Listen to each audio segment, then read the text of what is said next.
Cristo.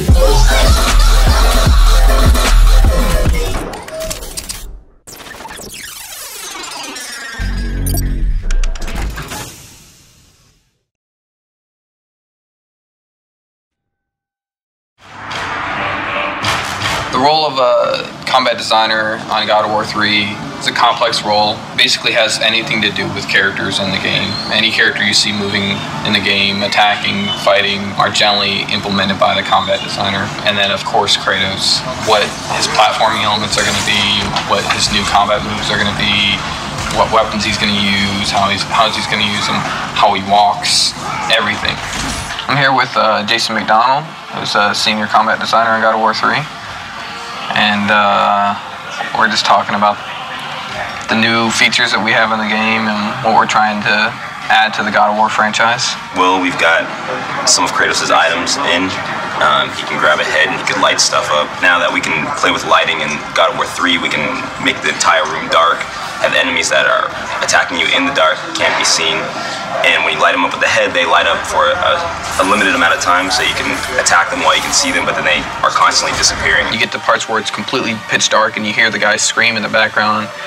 You use the Helios head to, find out where they are. The strategy gameplay, the combat side of it turns into, you have to keep these guys lit to be able to hit them, otherwise you get screwed and they just destroy you in the dark. So definitely something we couldn't do before just because we didn't have dynamic lighting to the extent that we have it now. So we got the combat grapple in. We tried the grapple stuff in God of War 2, but since we were limited on memory and animations and things like that, we just couldn't do it, and if we couldn't do it well, then we weren't going to do it at all, so we just didn't do it.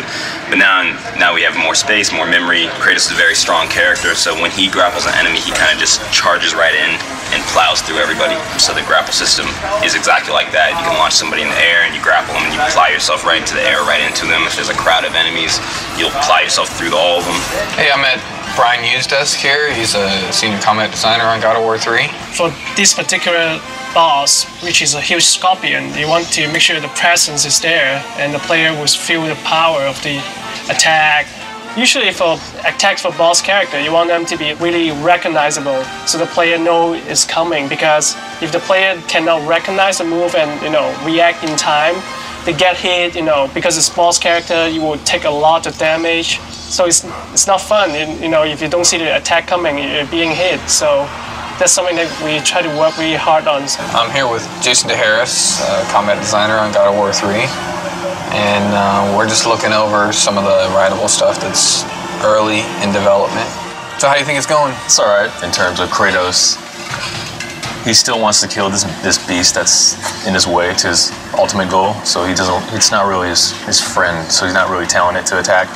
He's just trying to kill it, and then the indirectness of that is the Cyclops reacting to his pain, pretty much. But then there's a challenge of making it feel responsive as well. So I guess it's kind of disguising that responsiveness with the pain reaction. So even the pain reaction is really a hit, actually. As you can see, we got a bunch of grunts on screen right now, and when you're fighting all these grunts, like taking on, doing a special move or grabbing each one and killing them, that can be kind of slow. This will be an awesome tool for, like, you see the Cyclops in there and you're just like, I want to get after the Cyclops so I can jump on his back and do tons of damage and kill these guys quicker.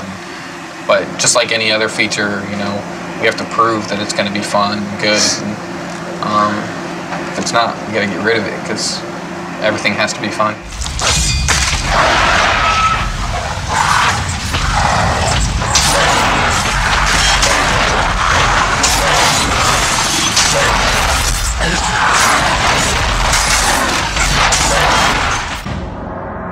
When we're starting to do an environment, we'll receive a concept from our concept artist.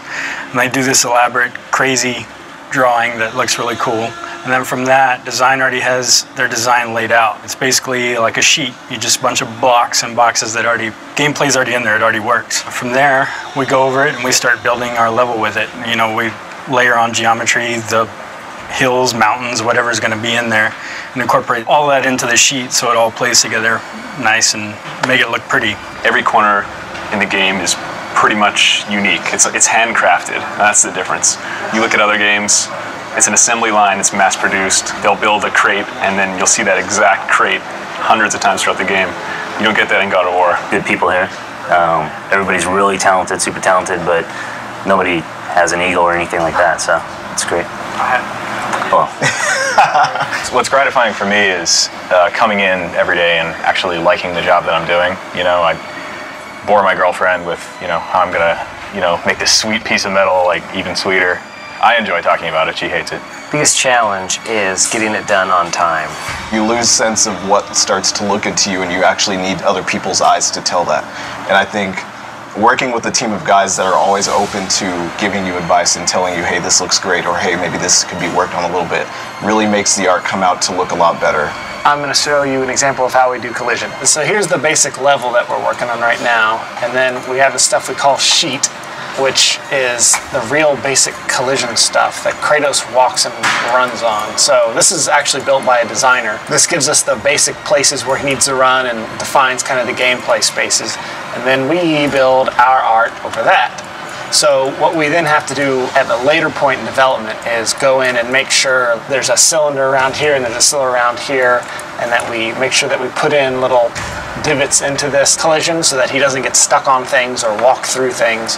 And then here you can see where he is walking, there is collision. But if you look carefully right now, because the sheet isn't actually finished, his feet move through little places in the ground and things like that. And because like there's wall, we have collision right there, he can't go through this wall, but we don't actually have any collision on this pillar, so he's going to go weep and walk right through.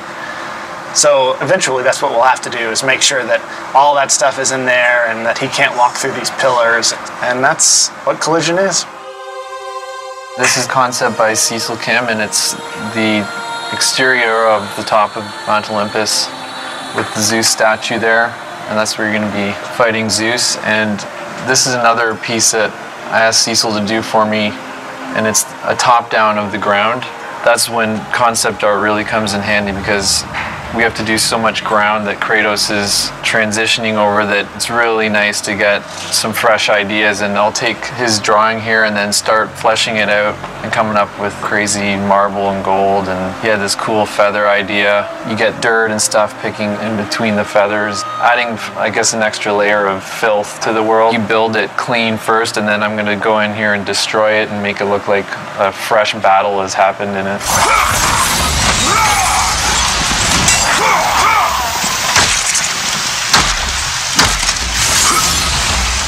Here's an example of a piece in Tartarus. This is a gate that basically raises up on these chains from the side. This is a pretty detailed piece from what we would normally get from a concept artist. We'll get, you know, big vista shots, and then if it's an important piece, we'll get something like this to sort of detail out what it should look like.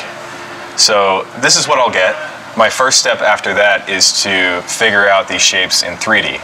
I'll create something like this. This is just a wireframe, you know, just like any video game. You know, nothing too special about it. We bring this into a high poly modeling program to really add a lot of the detail and like the grit and the texture. This works a lot like real clay. You can see how I can just sort of work over it and obviously not be that sloppy, but that allows me to get all this detailing and stuff in. Once we get it to that point, we end up getting all that high poly detail as a texture. And you can't really see it too well on here, but I brought it up on this screen. You can see how a lot of that high detail gets transferred on there. That's really kind of one of the big cornerstones of all this next-gen stuff.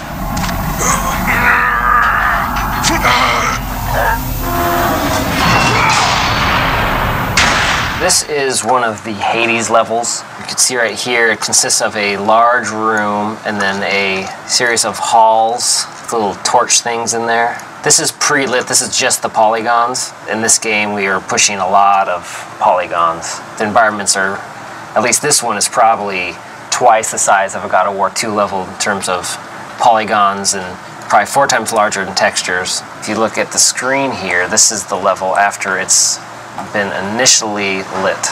You see we have a nice bloom going on now, which we just got. So you can see the softness that you have along all the lights. Before, lighting used to be really harsh. The bloom just gives it kind of this real world foggy effect. Just gives the scene a nice softness to it. Gives it kind of a cinema quality. Eventually his lighting will match the environments and it'll look really nice. What I've been working on lately is building the environment for a movie trailer. So it's been a little different than building a regular environment. I've imported the camera and I scrubbed through what the camera's going to see, and I just make sure my environment fills in all the gaps. This is the base layer of what will ultimately be a pretty dense forest. This is constantly what I do. I'll just scrub through the animation, see where the camera goes, make sure I have enough detail in certain areas. If I don't have enough detail, or if you see obvious seams, I'll either cover those up or I'll consider how fast the camera's actually flying through this, and will it all be blurred out anyway and I won't worry about it. This scene is a little more detailed than a regular environment would be, just because it is a rendered movie. So that's the end of this camera, and then it continues on.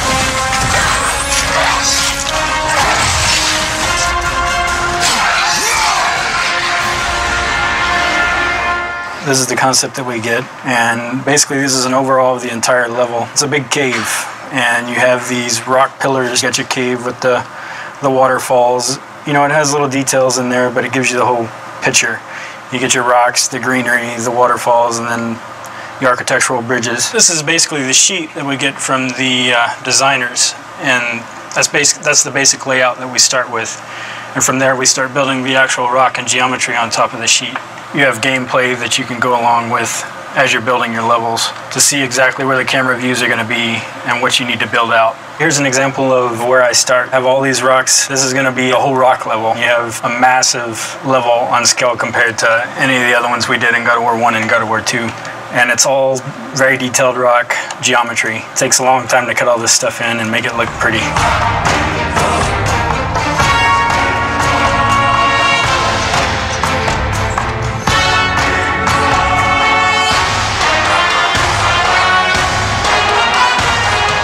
Here we have the original concept art that was for the grate that I designed and modeled in 3D. So here in ZBrush, obviously, I added some rope detail. Whether it was a rope or not in the concept, it looked as close. I tried to get as close as possible, so I just assumed it would be a rope.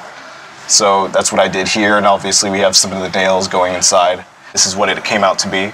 We knew we wanted a different color than what we had in the original concept, so you notice the color is a little different. We could actually bring it up to the PS3, and we can take a view of what it would look like at game.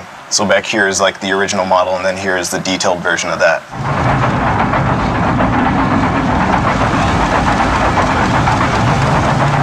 This is one of the pieces of concept art for the Olympus hub at the top of Mount Olympus. I'm in the process of arting it. You can see a lot of stuff is still just the gray blocking pieces, but starting to get some of the detail. Pretty much the way they have our tools set up, anything I build here, I can within reason quickly send it over to the development kit. I can send the entire level over so I can run around and play and interact with the environment.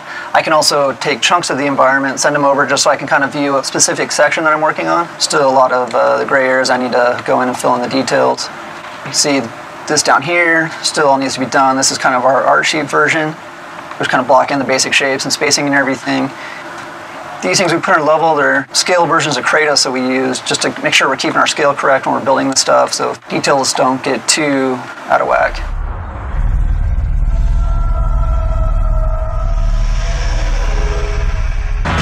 To me, level design basically is creating an interactive narrative within each level that the player can engage in and essentially play through. Level design is taking the story and premise of the game and then translating it into a more tangible form that the player can experience. Basically kind of figuring out how to lay out the gameplay to always have the carrot dangling in front of the player's head and kind of get them to the next part. What do you think? I think that sounded amazing. The script is pretty well written out, so you get a really good written description of what's going on, like what Kratos is doing, what's happening in the story. You just kind of go from there. I get a lot of flack because I say that we put the fun in the game, and I think that's really what we do in a nutshell. One of the greatest things about game design is that you're able to take an idea that's in your head and make someone go and experience that. We have so many tools in this universe and so many tools as far as what the game is built off of that we can pretty much do what we want. We're limited by our imagination, and I think that's one of the most fantastic things about working on this project. As a designer here at Sony, you can't just be good at one thing. It's really in our hands to do it all and do it well. we often try into the exploration of the level and with the combat. You're going to have a lot of games where all of a sudden you're in your fight mode, and once that's done, then you're in your puzzle mode, and it almost feels like you're playing two different games. One thing we try really hard to do here is to mesh those different kinds of game designs so we get a really more fluid and dynamic gameplay experience. We essentially drive the vision of the level from the player's perspective and serving as the ambassador to them. So we need to protect their interests and make things easily understandable for them as they're playing through the level. Do you agree? It's a constant push-pull as well with the designers and the artists, because the artist may want to put something that's visually more interesting in, but it could also impact the play space in a negative way. I can't emphasize enough how important playtesting is to our process. If we didn't have it, the game would not be what it is. Because when the player takes the product home, we don't want them to be frustrated. You learn so much just watching people play it. That's one of the most valuable things you could ever do, is just sit down, give the person the controller, and just watch them play, see what they do. I think one of the strongest things that this team has actually is having, you know, the game director come in and play it, have members from all the disciplines sitting down, and because everybody, you know, chips in, hey, how are we going to animate this? Animators are sitting in. How are we going to build this? You know, world builders are sitting in. Is this even possible? Coders are sitting in. That process makes everything just improve immensely, and I truly, truly mean that. I think a lot of people will say that, but here it's extremely, extremely, extremely noticeable. And this is some ideas that I had for a grapple section where basically Kratos would grapple onto a broken column, and that would cause it to fall over, and he would be rolling down the hill with it and climbing up. Kratos hits a grapple point, swings around this column, lands on the backside, which has it to tilt over. It starts rolling down a hill, and he has to scurry up it using his climb. He gets on top and then jumps off to land on a platform before the thing rolls off a cliff. So that's kind of just some of the stuff that we think. And when we talk about big moments, this is some of the stuff that we deal with. I have no set process. I'll go from paper to computer to design sheet and back to paper. It's really kind of organic. I love this idea. There was another version where we had a Titan actually holding on to it and like eating as it's rolling down, like trying to bite you like it's a piece of corn. That unfortunately didn't make it into the game, but one of the things is just because I love an idea doesn't necessarily make it the best fit for the game, and being willing to understand that and walk away from certain things that don't necessarily fit, you know, that's part of the job. This is my grandpa's old man puzzle. It's one of these kind of puzzles you got to figure out how to kind of put it together, but this kind of gave me some inspiration for the labyrinth. So the labyrinth is like this level where there's all these different cubes, and they're kind of like strung up throughout the cave entrance, and they're all like on these pulleys and ropes, and then as you go around the level you kind of start slowly forming your own puzzle that you're going to then go into.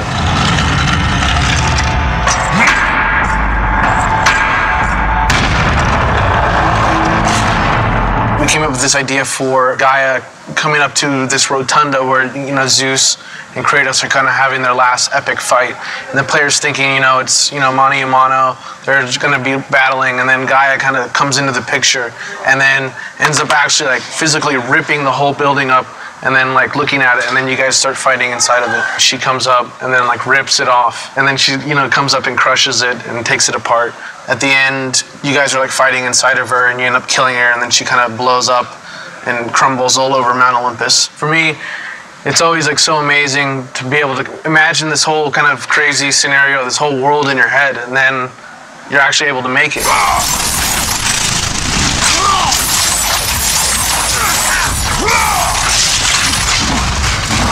I've been working on the Aphrodite chamber, which is where one of the infamous lovemaking mini-games will be taking place within the larger game.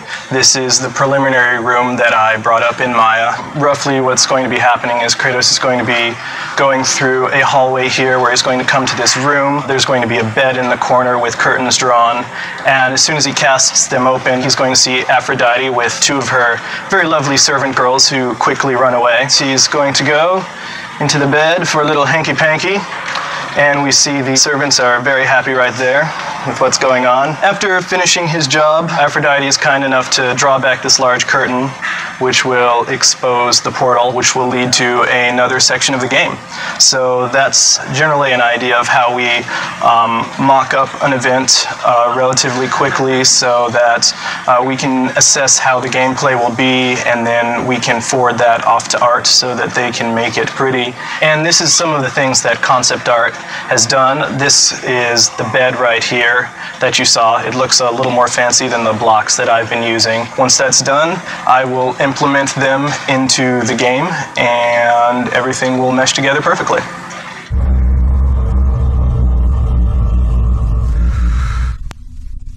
Be gone, Kratos.